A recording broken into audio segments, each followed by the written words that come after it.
Hey guys, just want to come out here and give you an update. Also ran a little bit. Um,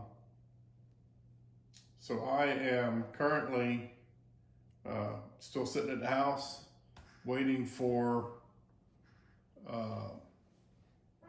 is that a fly flown by me? Squirrel, anyways. Uh, Waiting for my trainer to call me back. He called last week and we're arranging, he's going to come pick me up after Mother's Day. So should be starting first of the week next week. Get back on the road, get my training done, hopefully get upgraded.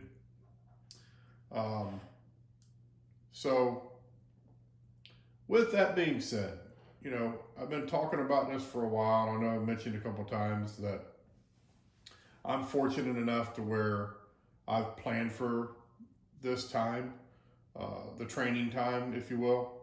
I've got money set aside to start my business whenever I get done with the mileage, and so I'm ready to do the upgrade, go to the standard lease, and so I'm ready.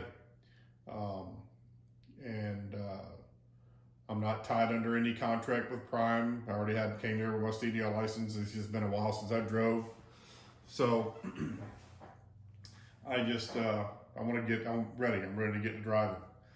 Well, things that are coming up now. People are talking about that the Federal Motor Carrier Safety Administration is proposed. I guess back on April 27th, they proposed that slowing these trucks down and wanting to put governors on all trucks, mandating a speed limit. I've heard. There was a trucker dude, Brent, out there. He made a video today or yesterday talking about speed limits anywhere from 60 to 68 miles an hour. Of course, there's an issue with that. As far as a driver wise, I can see where that would definitely be an issue because now you're bottlenecking all these trucks up on one another. And when you have one truck that goes like 1 or 2 mile an hour faster than another truck, it's going to take you a couple miles to pass that truck. Meanwhile, you got four-wheelers that are doing their damnedest to try to get by you. So now you're a hindrance to the road. Rather than before, you had the governed truck stay in the right-hand lane, and everybody just get on by them. You got the ones that want to do the speed limit, the ones that want to do the below the speed limit. Just trying to save on fuel. Get higher MPGs. Which is fine. You get in the right-hand lane and let these other trucks get on down the road. And then you can weigh that out, Is it better to go slower? Say you do 58 miles an hour. Is it better to go slower and you're saving fuel, right?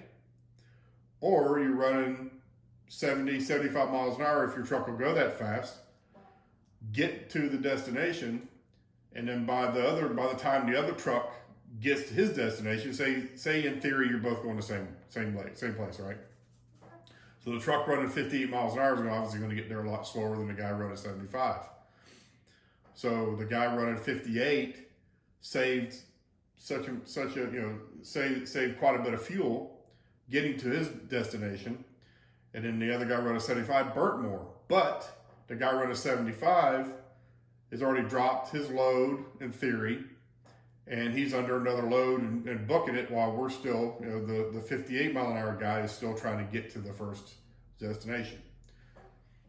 Which one did better? I have no idea. You'd have to do a whole year of studying on that. But there's different opinions on that. So, listening to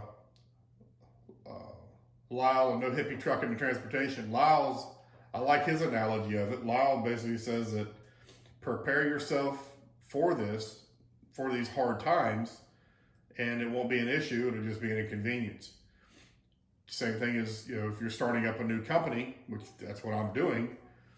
I plan on starting my business here at Prime, and we'll see where things go. But I have money to back me up while I'm getting into this, so I guess in a way, like Lyle was saying, if you started this as it's while it's at its low, when things start getting better, you can get better with it, right? So if you can start it out now when it's difficult, then it's a good time to get going. In theory, so you just gotta prepare for the hard times out there, and prepare for the tough times. You know, you got, you know, like Lyle was saying, there's a ton of people right now that are leaving and going doing other things in industry. Tough times, you know. You want to ask that question: did you not prepare for these hard times, or you just fed up with it? You know, I'm sure everybody's got different reasons for doing what they're doing. But you got to prepare for that. But if you get into, you have to get in this business and thinking long term. You got to have a plan. You know, stick to your plan. Don't let anybody divert you from your plan. You know, no matter how tough things get, you know, you should have prepared for that, and I did. You know, so I'm trying to do my best, and I'm gonna stick with it, and I think I'm going to be very successful at it. But yeah, anyways, I just come on and just ran a little bit. Anyways, just give everybody an update where I am, what I'm doing. Looks like we'll be back to training next week, and I'll have a few weeks with this new guy, and hopefully we'll get me dropped off at Springfield and get upgraded, and hopefully we won't have to wait very long, get me a truck. Learn everything you can from these guys on YouTube and your trainers, and ask questions and network like hell. You know, people in and out of the industry. My neighbor across the street, he's been truck driving for 8 years. I've been drilling him for questions all the time. And so trying to do the best I can, trying to get the information I can from whoever I can, you know. Try to make the best wise decisions that I possibly can do to be successful. So anyways, thanks for listening, guys. Just wanted to make a short video. Y'all have a great one. Take care.